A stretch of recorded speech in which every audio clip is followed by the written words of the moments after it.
The company that had already made a fortune from knowing the electron was a particle were by now exploring the commercial potential of the wave theory of electrons.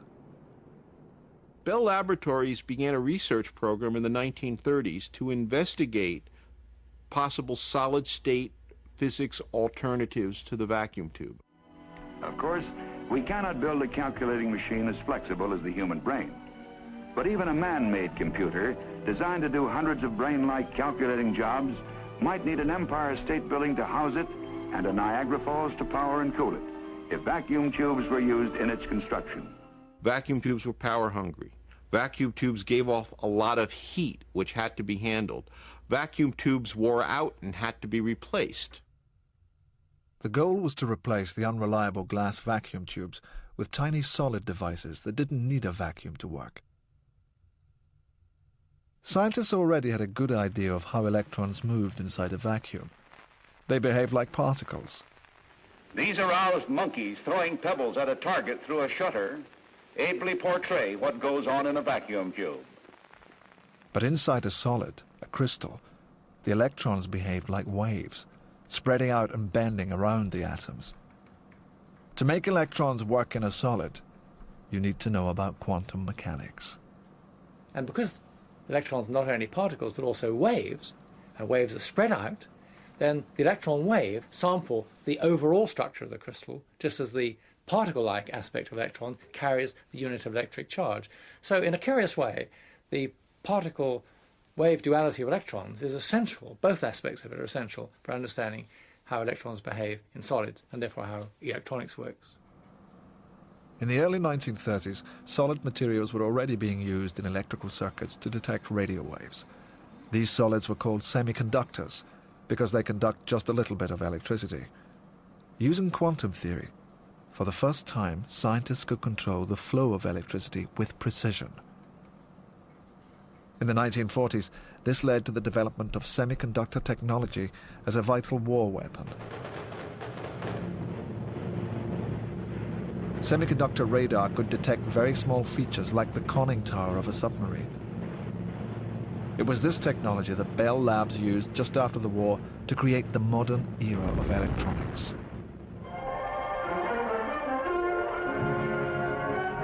The transistor was the semiconductor device that could amplify electrical signals, just like the vacuum tube, only better. The tiny transistor was the result of over 10 years' hard work at Bell Labs applying quantum theory to solve a practical problem. The head of the department was William Shockley. The two key players in the transistor story, along with Shockley, are John Bardeen, a theoretical physicist, and Walter Brattain, an experimental physicist. On December 16th of 1947, they succeeded for the first time in amplifying an electrical signal with a solid-state device. A few days later, on December 23rd, they demonstrated their device to the department head Shockley and to a group of other Bell Lab scientists, and the transistor was born.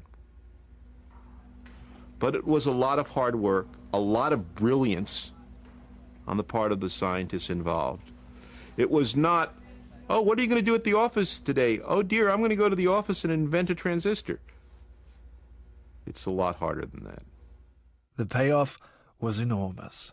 Through their efforts, you may be able to get music with a flick of your wrist from the so-called Dick Tracy radio. The miniaturization made possible by semiconductors laid the foundation for a new electronics industry. The first transistor took over 10 years to make. Today, 10,000 times more transistors than the population of the Earth are made every day. They're shrunk down to act as the pumps and valves that drive electrons around microchips. It all depends on quantum mechanics and the strange wave-particle nature of the electron. Over 100 years after its discovery, we can actually see what an electron might look like by using the computer technology it created. One of the neatest pictures that sums up the quantum world is the one where a ring of atoms has been made as a little fence, you can see the waves of what used to be thought of as quantum particles sort of filling this quantum corral, as it's called. They can't escape. They're stuck inside there, and the waviness is kind of frozen there and can be photographed. That's something that the quantum pioneers would have loved to see. Schrödinger would have said, way cool, dude. Don Eigler at IBM has used a quantum microscope to make pictures of atomic surfaces. Each step in this picture of a surface is just one atom high. On top of the atoms, the wavy pattern is caused by a sea of electrons. These are just electrons which are trapped in the surface layer, but within the surface layer they're free to move around. These electrons are waves.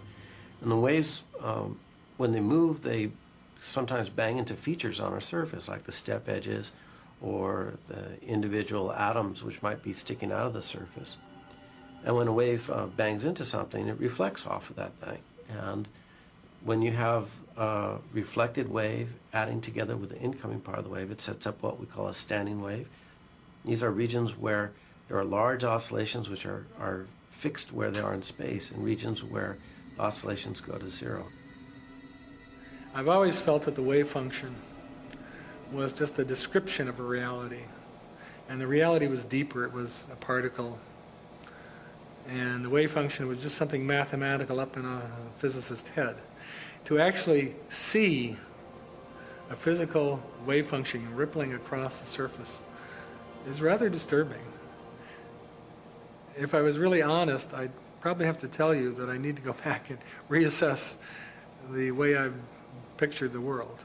Well, I'm probably somewhere in error, or maybe I'm just a heretic.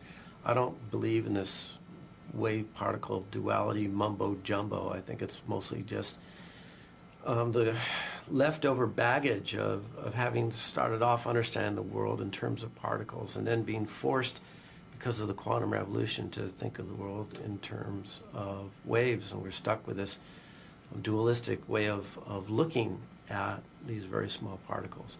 Don't even think about them as particles. Electrons are waves. And if you think of them in terms of waves, you will always end up with the right answer. Always. The great debate on the nature of the electron and the meaning of the quantum world lingers on today. The success of quantum theory is unquestionable, but its meaning remains for each one of us to understand on our own terms. People sometimes say that quantum mechanics shows that God plays dice. I don't think that's the right way of thinking about it. What I think we should say about it is that the universe is not God's puppet theatre. It isn't under tight divine control. It is allowed in some sense to be itself and to explore itself. And perhaps the openness of quantum theory, the unpredictability of quantum theory, is at the level of atoms and lower, an expression of an openness which I think is in the universe all over. People have a kind of a deep religious need to know truth about the universe, to know how the universe works. That's why they're fascinated by black holes. And quantum mechanics is the most mysterious and exciting part of physics, and so it touches that chord. So it's not just the physics, it's this sort of mystic experience of knowing about ultimate truth. I think that's the appeal.